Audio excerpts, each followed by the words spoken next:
Hello again. This is a video on chapter 9, which is dealing with Christianity. And again, we have another long chapter. And so I think just want to make some comments again to help with the reading. And maybe if I can save you some time there, trying to do that.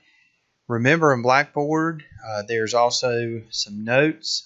There's a chapter outline, and there's some resources there that help with the vocabulary, the Quizlet application. So please use those if you'd like to. I think they're helpful.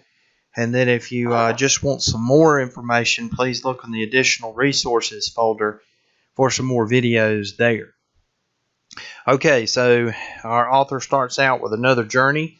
This time he is in Egypt. He's looking at the Nile River and the pyramids and more. And he happens to take a taxi ride and strikes up a conversation with the driver, who happens to be a Coptic Christian, and he is named after St. George. And so they talk a little bit, but Coptic Christians are kind of rare in Egypt, about 10% of the population.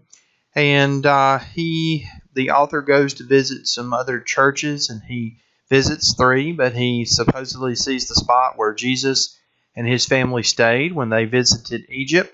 And then he is later invited to a church service, an Easter service rather, at St. Mark's Cathedral. And just really kind of impressed him and blew him away with all the imagery and singing and sights. And the Lord's Supper was given too, but it was a form that was new to him. So at any rate, sounds like an interesting trip, and had lots of things to think about, as it seems to be his custom.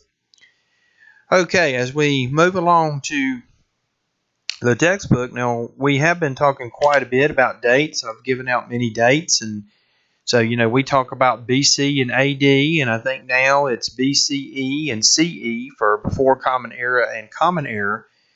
But a lot of the dating before that was BC, before Christ, and AD, year of our Lord. So what people used to do when they marked time was there was one event in which everything was measured. And before the current system, it used to be the foundation of the city of Rome, but everything was marked against that. That was the central point. But now, a dating system, a new one, was devised by a Christian monk, and his name was Dionysius Exiguus, and he came up with the current system that we use, the BC, BCE, or AD, and CE. His name meant Dennis the Little. But at any rate, he lived from about 470 to 540, but he marked the central event in the world as the birth of Jesus. All right, so what people think is, using this chronology from the Hebrew and Christian scriptures, that Jesus was born somewhere about 4 BC or 4 BCE. Why did it do that? We didn't have a year 0 because in Roman numerals they just don't have a 0. So that's a little background in an article that our book has, but I just thought that was interesting and wanted to share that too. So now Christianity grows out of Judaism and has a major impact on the world. So today in the world, there's more followers of Christianity than any other religion. In our next chapter with Islam, we'll find that that is the number 2 religion by the number of people who are adherents or followers of it in the world today. Now remember Palestine and Israel during Jesus' day. Israel was called Palestine during Jesus' day, but didn't want to be part of the empire, Roman Empire, but it was. And there was lots of groups at that time. We mentioned them in the previous video for chapter 8, but the Zealots, the Essenes, the Pharisees, and the Sadducees. So they're all around, and these are unhappy groups one way or another for all kinds of reasons. I'm not going to repeat that. But this is the time in which Jesus is living. But everybody basically thinks the end of the world is right upon us. And so that's why the environment, maybe had a lot of turbulence and suffering. But they expected this great battle when God would destroy all the enemies of the Jews. And then a new age of justice and love would come. It would be like a new Garden of Eden, and the Messiah would appear. That would be the great leader that the Jewish people wanted to fall in line behind. So the Hebrew Scriptures have foretold of the Messiah in many different books there, and so they're just waiting for that Messiah to show up. Now, so Jesus is born into this world. So he was born in Nazareth from a miraculous conception. Again, a lot of the concepts we've seen in religions seem to have similar scenarios, and this is another one that we see from some of the other religions we've talked about. Nazareth was basically a little no-account town. It was north of Israel. His mother was Mary, and the wise men who were knowledgeable of the Scriptures were able to follow the guiding star to see the baby Jesus shortly after his birth. So there is no known painting of Jesus while he was alive. Now, just about everything that is known about him comes from the 4 gospel accounts in the New Testament that we'll be talking about a little bit later. Testament means covenant, contract, or agreement. The gospel means good news. So Jesus in his public life probably began somewhere in his late 20s after he gathered his 12 disciples, and it lasted somewhere about 3 to 3.5 years. Then he was arrested in Jerusalem near the Passover. And again, whether it was the Sadducees, the Pharisees, the Zealots, or the Essenes, they just really didn't agree with him. But after his trial, Jesus was arrested. He was whipped, nailed to a cross, and crucified. And being crucified was a painful and degrading way to die. He died on a Friday and was buried not far from the site of his crucifixion. When you have Jesus on the cross, that is denoted really as what is meant as a crucifixion. And then, Saturday was the Sabbath, no work. And then on Sunday, those who came to take care of his body found his tomb empty. And then the New Testament says that 40 days later, after his resurrection, he ascended into the sky and promised to return again. So many questions there that we can ask, and the author kind of ends that section with that too. Now, the author has pointed out is that some of the details in the New Testament are questioned by some for historical accuracy. So it includes some information, but maybe there's not or some information that's omitted that others would like to see. But just a little bit about Jesus and his personal beliefs that are revealed in the gospel accounts is that Jesus believed God was the creator and sustainer of the universe. He lived under the old covenant, so he was a Jewish boy, and he kept the Jewish holy days. He kept its food laws. He observed the Sabbath, and he attended religious meetings on the Sabbath. Now, all this can be found in the Matthew, Mark, Luke, and John. So he was a careful thinker, and he had independent thought. He approved of compassion, tolerance, forgiveness, acceptance, helpfulness, generosity, and gratitude. He did not believe in vengeance, and even when he was dying on the cross, he asked for forgiveness for those who were killing him. He also nonviolence. He was wary of overly strict observance of laws that seemed detrimental to human welfare. He didn't like hypocrisy. He didn't like pretense. He liked to tell the truth. And he also had many instances of very human feelings that many could relate to. So at times he was disappointed. At times he was sad and wept. And he had close friends and liked spending time with them. He seems to have urged simplicity. He liked being direct.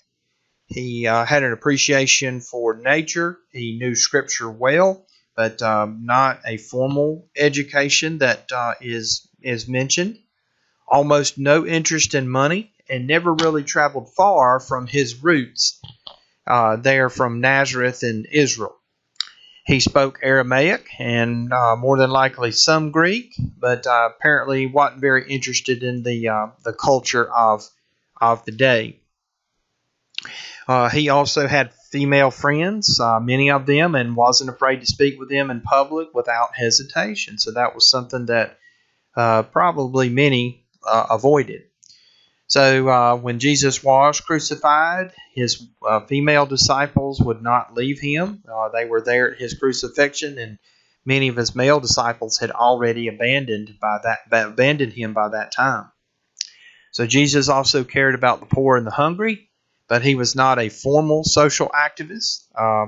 He was a protector of the family and family values, yet he was unmarried, and upon his crucifixion, he asked a disciple to care for his mother while he was dying himself. There's no record of him having children, and then he had brothers and sisters, and so there are some who would say, no, this means something less, like cousins, because the importance of keeping Mary a perpetual virgin.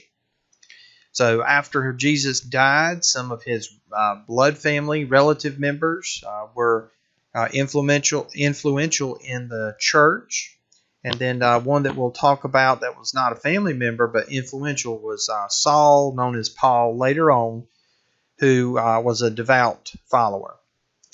Now, before we get to a little bit more here on the first slide, just a little background leading up to it.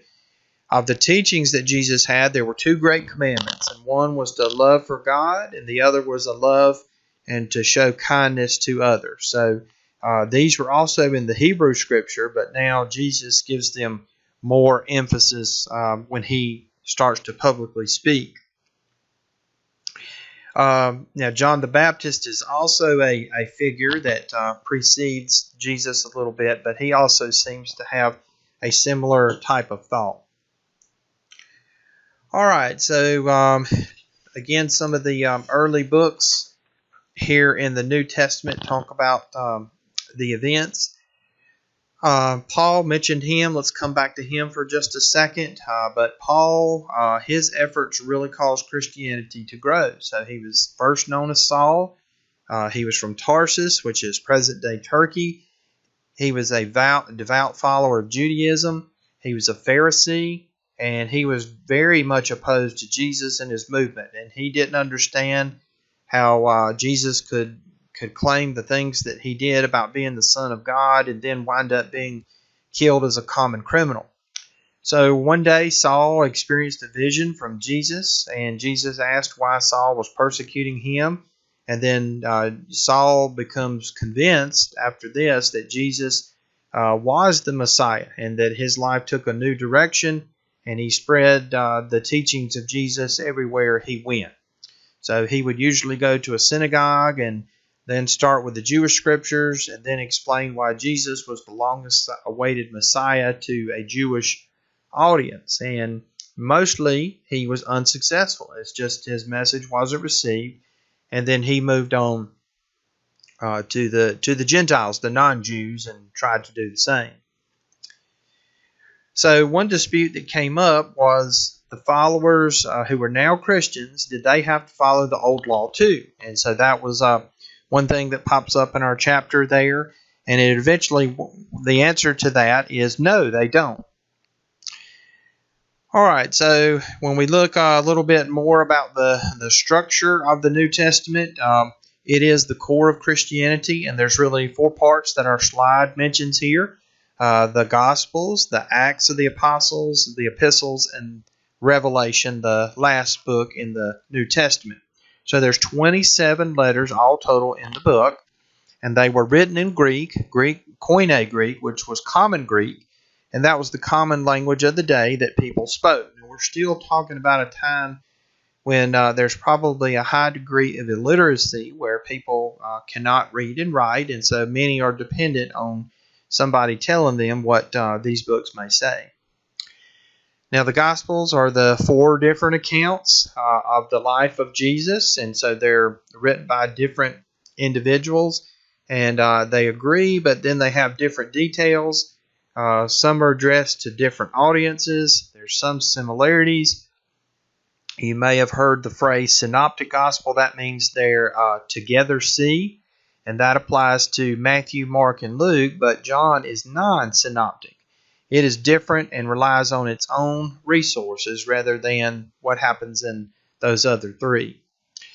John is also portrays Jesus as the new Moses who offers a new Torah or new law. So Jesus gives his Sermon on the Mount on a mountain just as Moses delivered the 10 Commandments from a different mountain.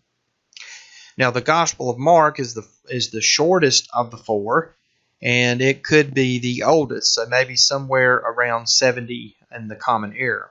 So it doesn't talk about as Jesus' infancy, but rather starts with him as an adult. The Gospel of Luke repeatedly speaks of the miraculous action of the Spirit of God at work in the world. It is typically dated between 80 and 90 of the Common Era, and it mentions women quite a bit. So some people refer to Luke as the gospel, the women's gospel, because of the many mentions of different women. Luke also is full of mercy and compassion, and it focuses strongly on the underdog. John, the Gospel of John, stands by itself, and it was probably one of the last, if not the last, of the Gospels, somewhere around 90 to 100. So it elaborates on the Christian doctrines. It is called the I Am Gospel because there's a lot of I Am statements there. And there were other influences in the world at that time. One was Gnosticism, and Zoroastrianism was another ancient religion that was active in this period of time. One of the phrases that can be found in the book of John is the sons of light and sons of darkness. So that's interesting there. And there's lots of, as I mentioned, I am statements. So like, I am the light of the world. I am the bread of life. I am from above.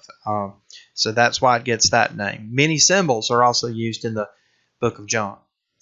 All right, so as we move on to the Acts of the Apostles, it really talks about after Christianity has begun. It's after the death of Jesus, and how Christianity spreads from Jerusalem to all over the world. That's really what the Acts of the Apostles says. And again, what they did to become followers of Jesus. The epistles, now epistle means letter, and these letters were meant to instruct or to encourage and solve problems. So again, there's some differences in some of these epistles. Some are to individuals, some are to individual churches, and then others are written for circulation among different churches. Some are long and formal, and some are brief and kind of hurried. So some separate the epistles into the Pauline epistles, those written by Paul, and then the universal epistles, because they were addressed to all believers as a whole. So Paul probably wrote his pretty early, around 50 to 60 in the Common Era. And then some people doubt that Paul wrote some of those, so maybe it was in their way of thinking that somebody else wrote in the name of Paul, but it really wasn't his writing at all. So there's always different opinions in a lot of these matters. So there's a lot of imagery that is used in the epistles. So one considers faith in Jesus as a race with a prize for the winner. It talks about your faith being solid, building on a firm foundation. And it mentions believing the things that are in Christianity is kind of like milk for a newborn child, or maybe calling the devil or Satan as the adversary as a roaring lion. So a lot of imagery there that's in there. Now, the topics addressed through all these epistles are God's plan for the world, faith, good deeds, love, the ideal marriage, harmony, how to live as a Christian, how to conduct the Lord's Supper, and the expected return of the Lord. The last book of the New Testament is Revelation. It's one that's supposed to encourage Christians to continue being faithful under the threat of persecution. So Christians at this time in the world were persecuted. So their lives could be forfeited, their lands could be forfeited. It wasn't going to be until the 4th century until this would change.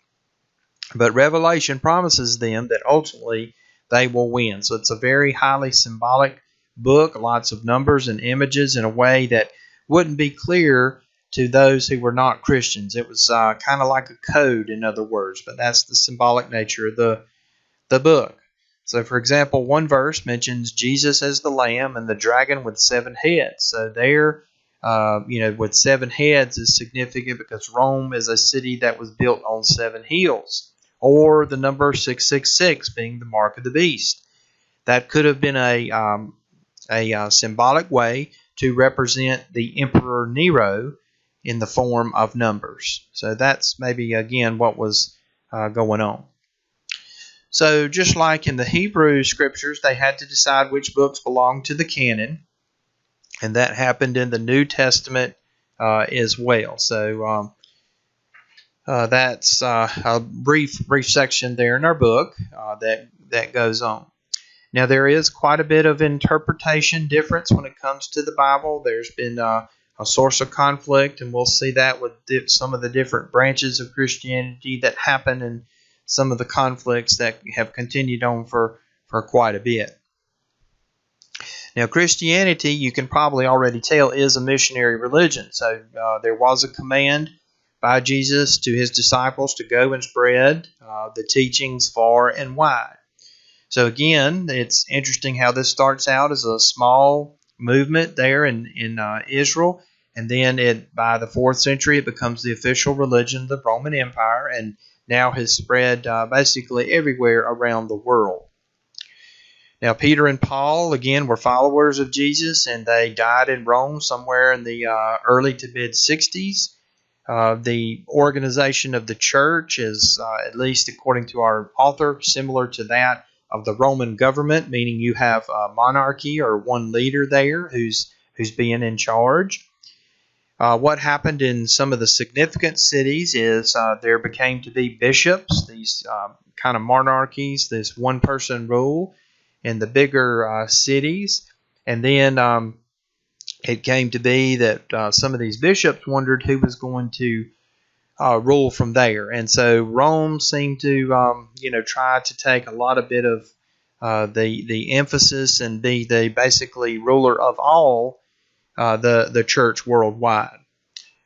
All right, so there were councils, church councils that developed, and they tried to work out this situation and others when there were problems about what the church should do.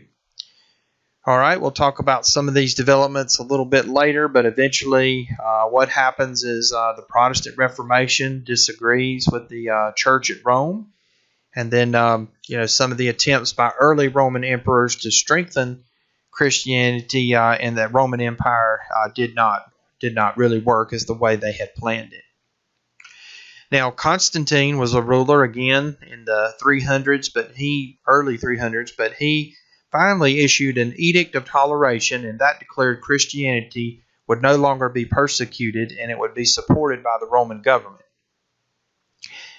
All right, and then that paved the way for a lot of the buildings that would be established to adopt some of the Roman architecture, art, music, clothing, and ceremony that would come later for that. So there would be a western part of the Roman Empire and an eastern part after they would disagree about certain items of doctrine, much later on than right now what we're mentioning. Now, some of the traditional subjects of Christianity, the virgin birth of Jesus, the baptism, we'll get to some of the sacraments later, and some of the miracles are recorded in the Gospels. The Last Supper is basically the Lord's Supper that many people still repeat today. The crucifixion is Jesus and his body on the cross. Jesus and his resurrection, mentioned that a little bit. Haven't mentioned much about the miracles performed by the apostles and saints, but that would be to convince people that Jesus was who he claimed to be. And then the Last Judgment, where the rights and wrongs of people would be brought to account, and then where people in the afterlife would spend either eternity in one place or the other. Now, our next slide comes quite a bit. I'm going to mention some other things before I get to this, but we've mentioned several symbolic things where Jesus either taught or in the book of Revelation, but colors have significance too. And got a couple slides here that just show what the colors typically represent. Before I mention that, I just wanted to mention some of the influences on Christianity kind of near the end of the Roman Empire. So we're moving in time close to 500 in the Common Era. Not quite that far, but close to it. And one person that is mentioned is Augustine. And the reason we're taking a few moments to talk about him is his thoughts have influenced thinking in the church for over 1,000 years. So he was born in North Africa around 354 in the Common Era, and he left his home to make his name as a teacher. he wanted to teach speech. And so he won a position. He was, after that, became interested in Christianity. And then as a result of a close friend, Ambrose, he decided to become a Christian. So one day, while he was reading one of the epistles written by St. Paul, he said he heard a child's voice repeating, "Pick up and read." And so he then became convinced he needed to reform his life, and then he wanted to be baptized. He returned back home to North Africa and then basically devoted himself to religious work until the end of his life. He became ordained as a priest and bishop. He kind of lived a lifestyle of a monk after really doing the opposite type of lifestyle. So he did have a mistress and had a child with her, but now he's reforming his life.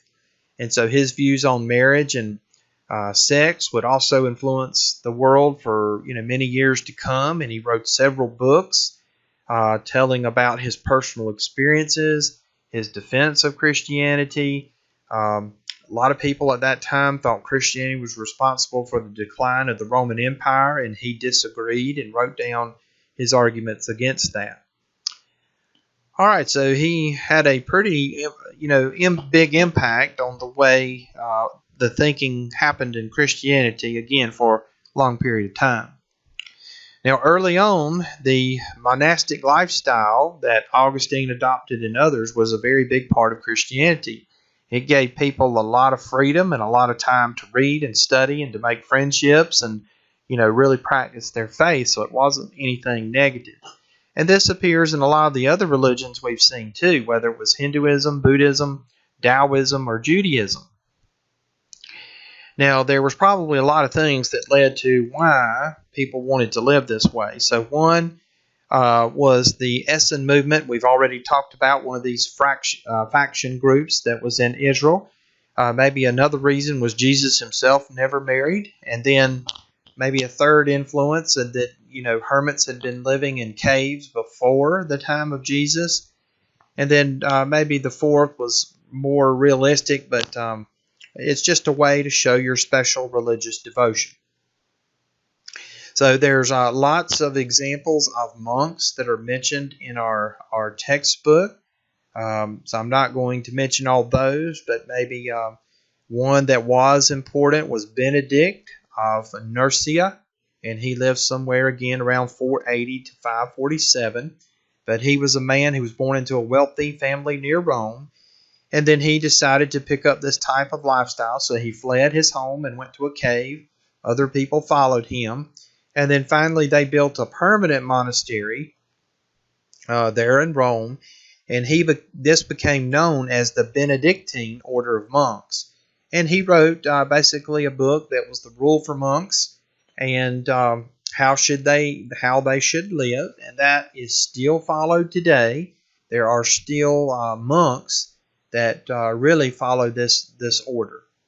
So even Augustine can be considered one of these Benedictine monks that followed these rules. Now, just to go back a little bit in what we've talked about, the Emperor Constantine, who issued his Edict of Toleration that made Christianity the official state religion of Rome after being persecuted, he did this in part because he wanted to strengthen the Roman Empire. And so Byzantium, that was a small fishing village. He made that the new capital of the Roman Empire. Now, there were other big cities like Antioch, Rome, Alexandria, and others, but Byzantium soon became Constantinople. It was Constantine's city. We know it today as Istanbul. But he picked it because he was trying to strengthen the Roman Empire by placing the capital closer to the northern frontier. Now, the opposite actually happened in history. What happened is it planted the seeds for the division between the Western and Eastern churches. So the Eastern Church would become the Eastern Orthodox Church, and it would spread to Russia, Bulgaria, the Ukraine, Romania, Greece, and other places. But again, Orthodox means correct belief, and they were concerned that the Western Empire, the Western Church, was falling away from the true teachings that had been delivered since the days of Jesus and his apostles. Okay, so there were some different councils that took place throughout the years, one in 325 and one in 451. And what they tried to do was to make up statements of faith. And these church councils at that time were considered of ultimate authority. And this would be, again, before the adoption of the Pope. All right, so again, there were lots of debates in these different councils, and for the Eastern and Western Church, there were many questions that they thought about, such as how, the nature of Jesus and how he was related to God. Is God greater than Jesus? Is Jesus divine? And on and on. Now, one of the things that happened later on in Judaism and Islam, they basically kind of did not want to use images for religious practice because of the book of Exodus, at least for Judaism. It prohibits that. So the Emperor Leo of Byzantium decided that, hey, in 680, he lived from 680 to 740, but he wanted to destroy all the images of Jesus, Mary, and the angels. And he didn't think that was the way to go. Now, John of Damascus was one who said, well, hey, this is not good, because people who are illiterate, the pictures, these icons would help them to remember maybe what they had heard before. So there was a dispute over that. There were also, as I mentioned, disputes over Jesus. And so these are, again, planting the seeds for why the Eastern and Western churches of Christianity are going to split, because they just don't agree on this and many other issues. And maybe one that finally was the tipping point, was when the Western Church, adopting the idea that the Pope and or eventually the Pope, but the Bishop of Rome has supremacy over all the other bishops. And that was just, one more nail in the coffin of why they split. All right, so as we move along a little bit, our book, mentions a little bit about Christianity during the Middle Ages. So again, it's growing, but it offers mercy, hope, and divine help, a promised an afterlife, and help the sick and the poor, and that was very appealing to people who were struggling. Now, the split between the Western and Eastern Church happened at about 1054, the year 1054.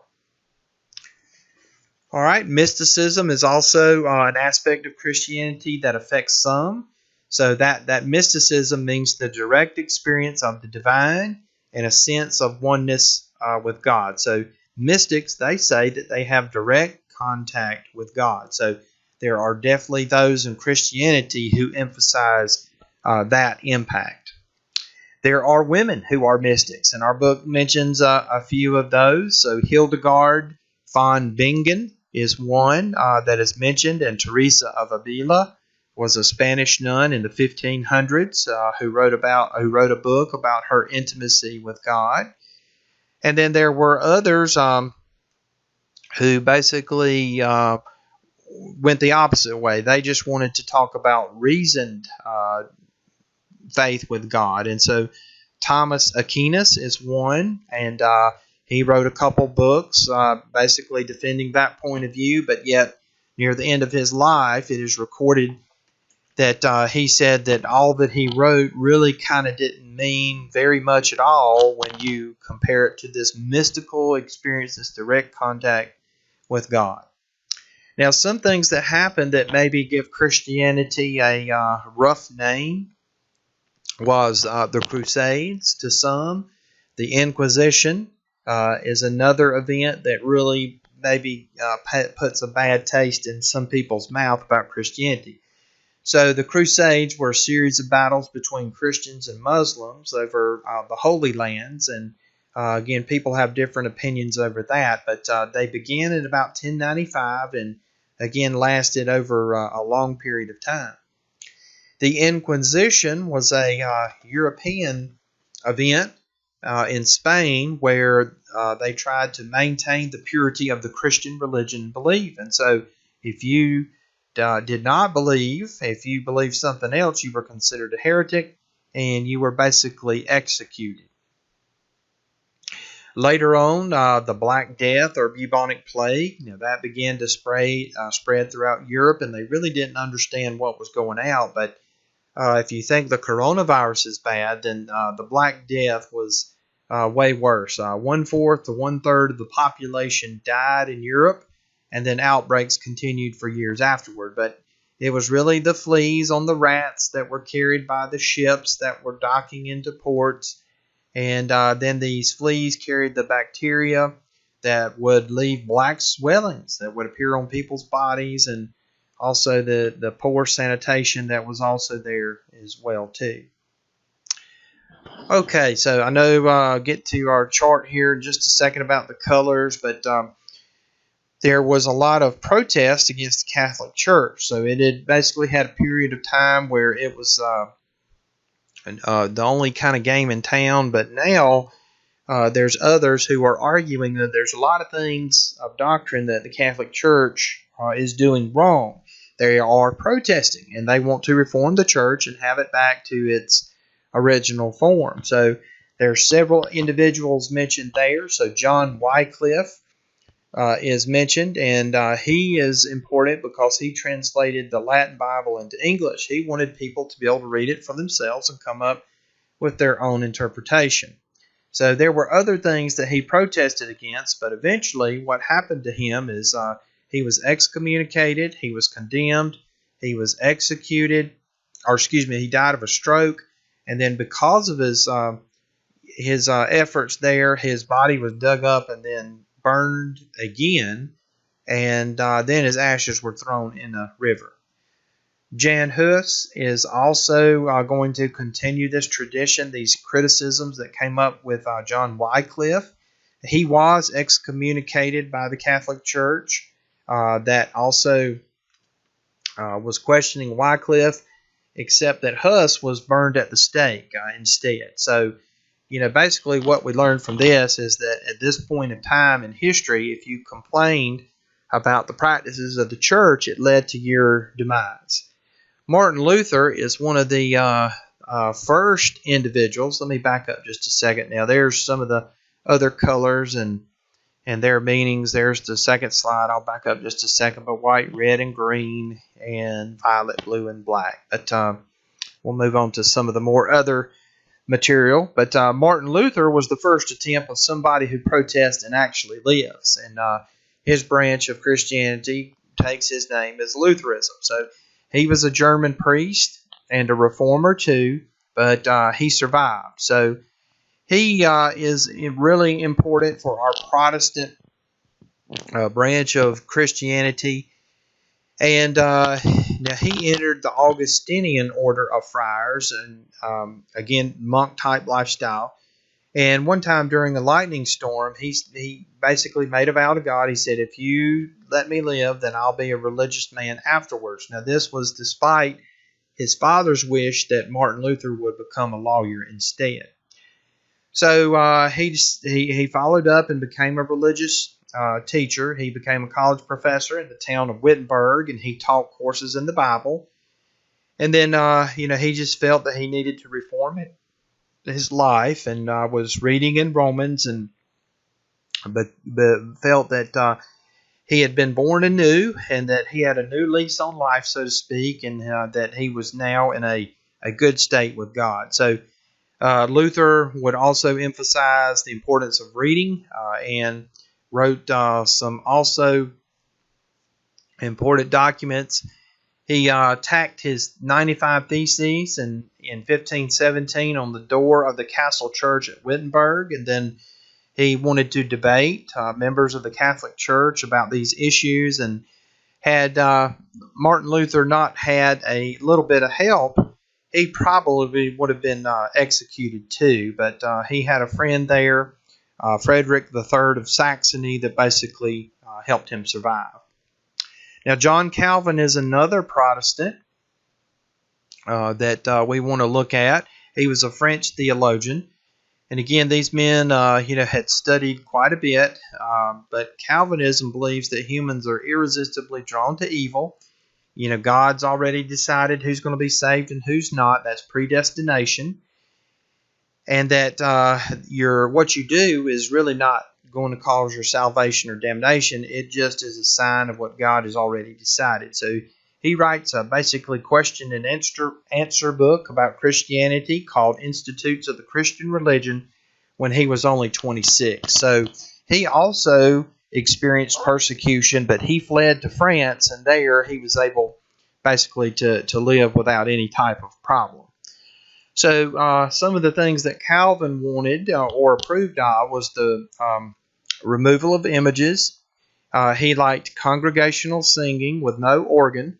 And then the emphasis of the Calvinist worship service was really on the service. So those really who believed in Calvinism, who didn't follow him to France, they often got seen in kind of a bad way. So that describes some of the Puritans who actually came to America. John Knox in Scotland was a reformer there, and probably Calvinism, a lot of the teaching there follows on down to the Presbyterian Church today. Now, Luther, his vision of reform, I didn't mention this earlier, but he emphasized faith and the authority of the Bible, and he would conduct the services in a language that the common people could understand. So not only German, or German in addition to Latin, that people who did not speak Latin or understand Latin so they could understand. Now the Lutheran tradition, they like to add music, including a chorus and organ. So maybe just a little bit of how they do it there. King Henry VIII is responsible for the Church of England, so it's maybe kind of a middle ground between Catholicism and Protestantism. So the Church of England, or the Anglican Church, it maintains the structure of bishops and priests. That's the Episcopal structure. Episcopal is the Greek word meaning bishop or overseer. So it also kept the structure of religious services and its priests being celibate. The Church of England had English translations of the Bible for those who attended its services, but Henry's daughter Elizabeth really kind of helped to cement the English Church. Now, the English Church was responsible for producing the Book of Common Prayer that is thought very highly of. And then also in the 16th century and beyond, when King James came to the throne, he published or had the authority to have the King James Bible published. So many people are familiar with that version if they follow Christianity. All right, and a few other groups there that want to mention are the Anabaptist. Anabaptist means baptize again. So this movement formed in the 16th century, and they were noted for being very pious and religious. But what they suggested is that people who had been baptized as an infant, they needed to do that again as an adult as a sign of their inner conversion. So these groups believed in simple worship, and maybe some examples of these groups today would be Mennonites and the Amish. The Baptists are another group that started in England and have made their way in America, but they would believe in some of the positions of the Anabaptists. They would also believe in baptism of adults, kind of simple in their rituals and practices, and freedom from government control. The Quakers are an interesting group that want to mention just a little bit, and some of our slide here goes along with this too. But first up is the Quakers, and they were founded in England by George Fox. Usually somewhere around Pennsylvania is where a lot of them settled in the United States, but they are devout pacifists. They don't believe in war. They don't have a clergy, and usually there's not much to their church services.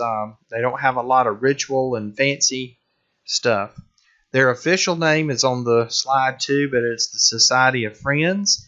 But their name, Quaker, comes from George Fox's belief that people, when they hear the word of the Lord, they should quake, because it's fear-provoking.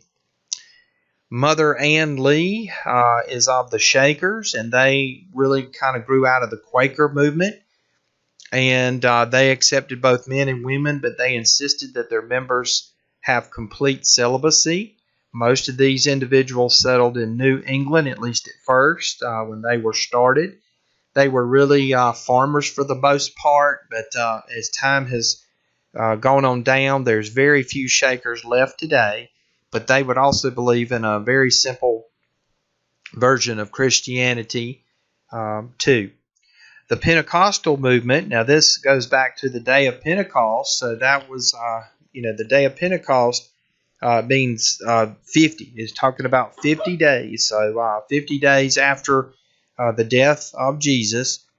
But they, for example, highly value emotion in their worship. They speak in tongues, so it's not uncommon to see people who are worshiping there crying, fainting, dancing, and other forms that have emotion because they feel that these are gifts brought about by the Holy Spirit. So it furthers their beliefs that they're doing what's right. The last on the slide here is John and Charles Wesley, the brothers, but they are part of the Methodist Church, another, again, part of the Protestant Reformation. Again, these are groups that disagree with the Roman Catholic Church.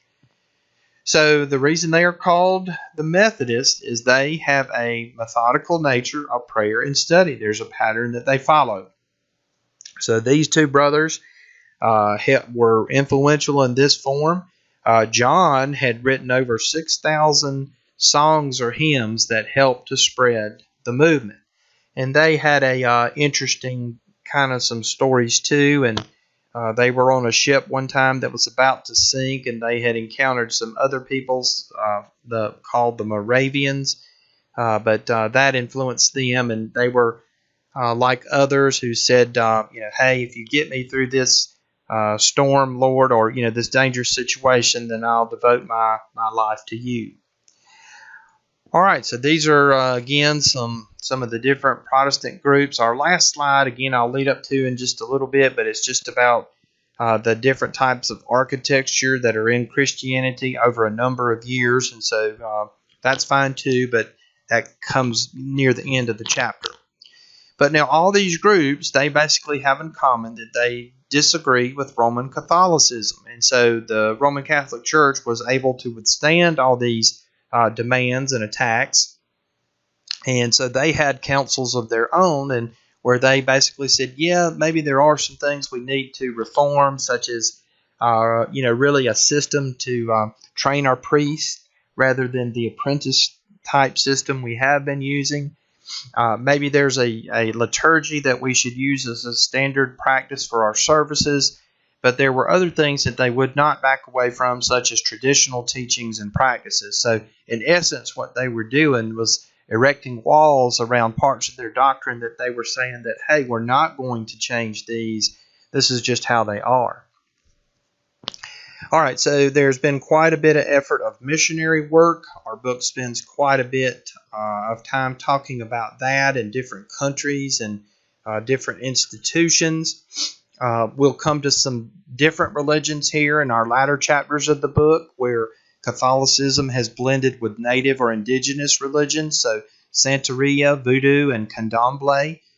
That's in parts of the southwestern United States, Mexico, Central and South America, and other places where, hey, they use Catholicism and their native religion.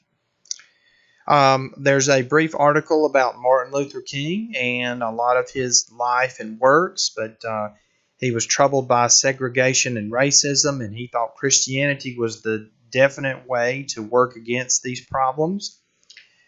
He was familiar with David Thoreau's civil disobedience and studied Mahatma Gandhi's work in India. So that had an influence on them. His I Have a Dream speech, which many appreciate, relied heavily on biblical themes such as Joseph and his dream.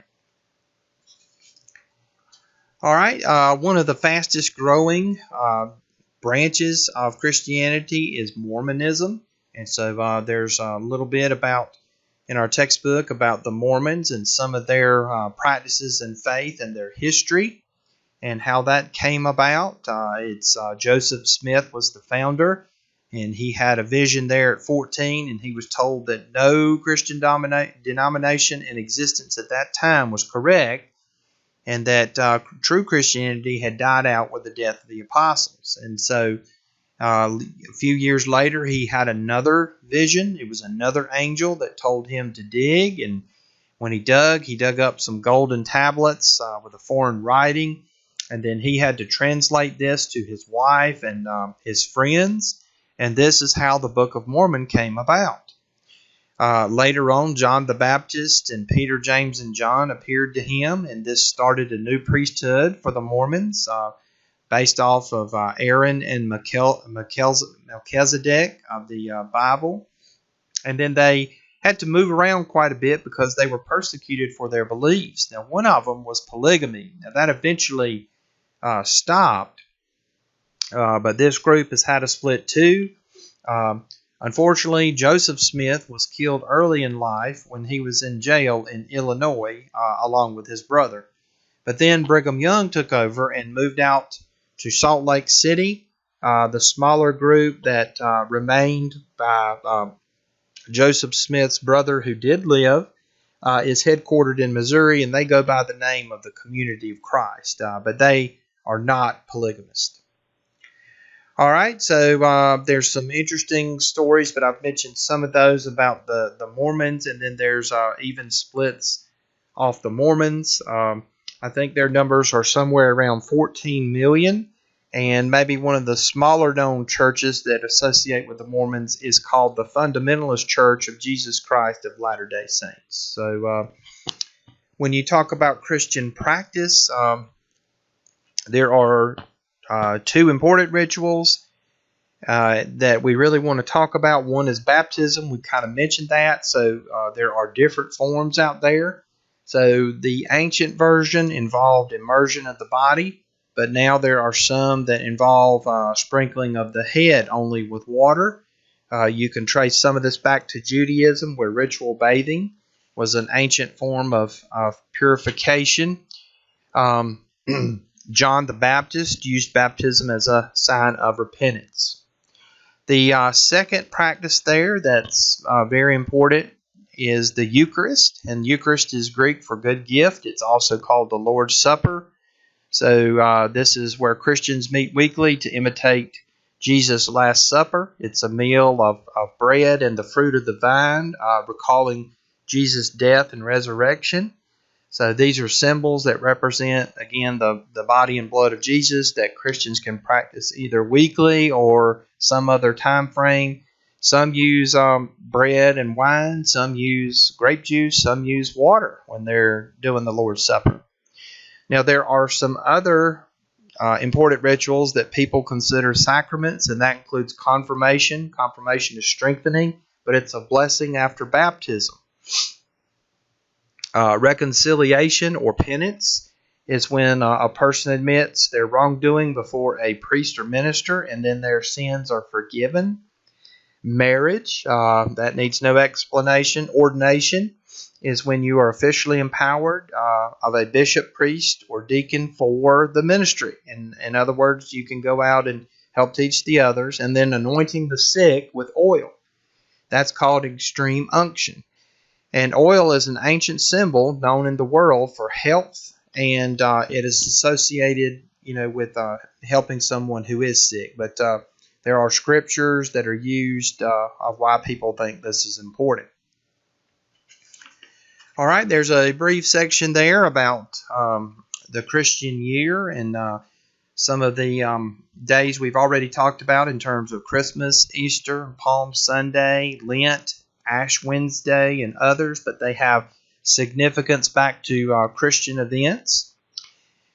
And then there's where we saw some of our color symbols. Our book kind of leads up to that. Now, that was an earlier slide in our book, and we looked at that. But there's definitely lots of signs and symbols in Christianity. The cross is one. The bending of your right knee was a sign of submission. That's usually performed by some Christians, whether Catholics or Anglicans, as they enter and leave a church. We mentioned oil, but salt can be used as blessings for help. Lighted candles, ashes, palms, these are all symbols. The symbol of a fish is thought to be a reference for disciples to try and make converts of others for Christianity.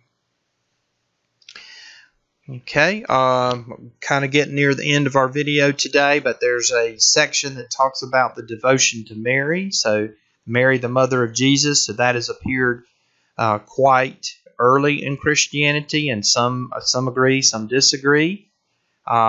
Mary is considered the God bearer. There's a Greek word, theotokos, but that is what that really means, is God bearer.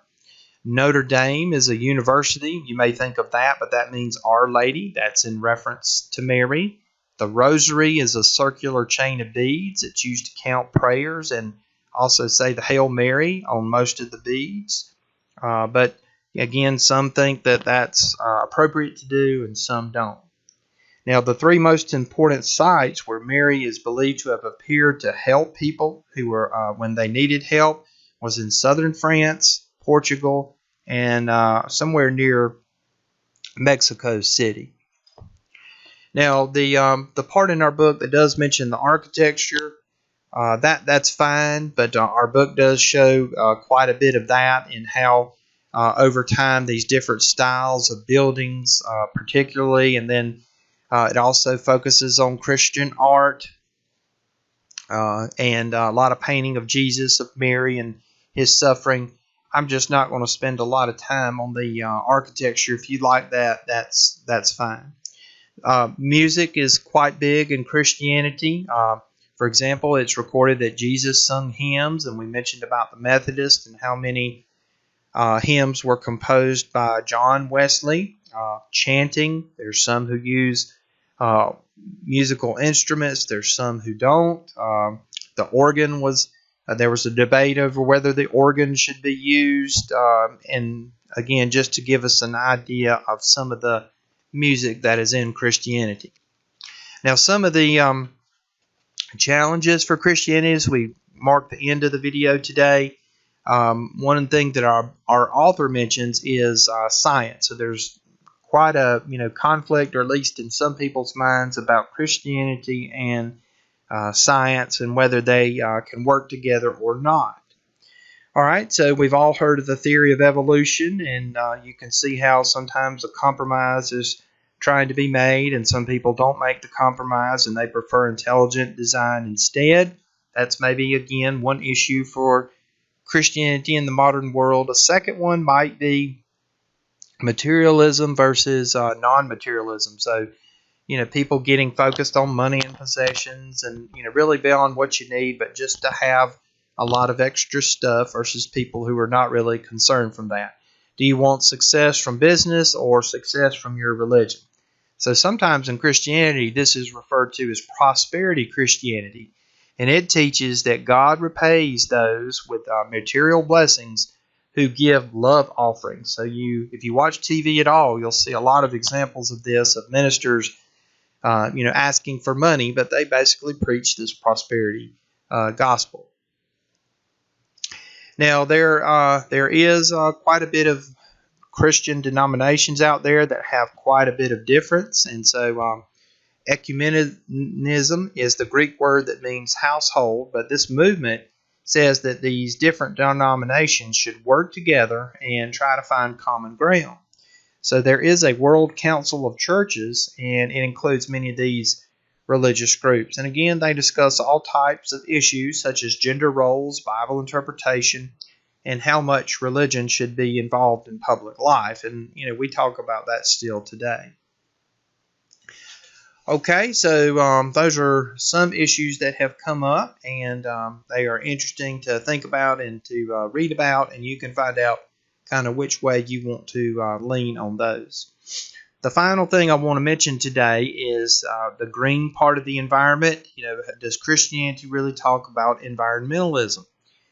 And kind of where the book leans on that is, well, not really, but there has been more attention, at least not historically, not a lot of attention, but now there's more emphasis on Christians taking care of their environment, maybe some of the thought of why it hasn't been stressed is because your home was not here. It was supposed to be in heaven somewhere else. So, why did that matter too much? But a lot of people would point to many accounts in the Bible that show that these believers in God were interested in taking care of their environment. So the creation care movement is maybe one name that would result from this new emphasis. Again, kind of a long video, but I just wanted to go through some of the material. I think it was some of these recent videos that our chapters were the longest in the book. So I did want to try to, at least mention a few other things other than the slide had mentioned. So please contact me if I can help. Use all the resources we have in our Blackboard to also help with this information. And I will see you next time.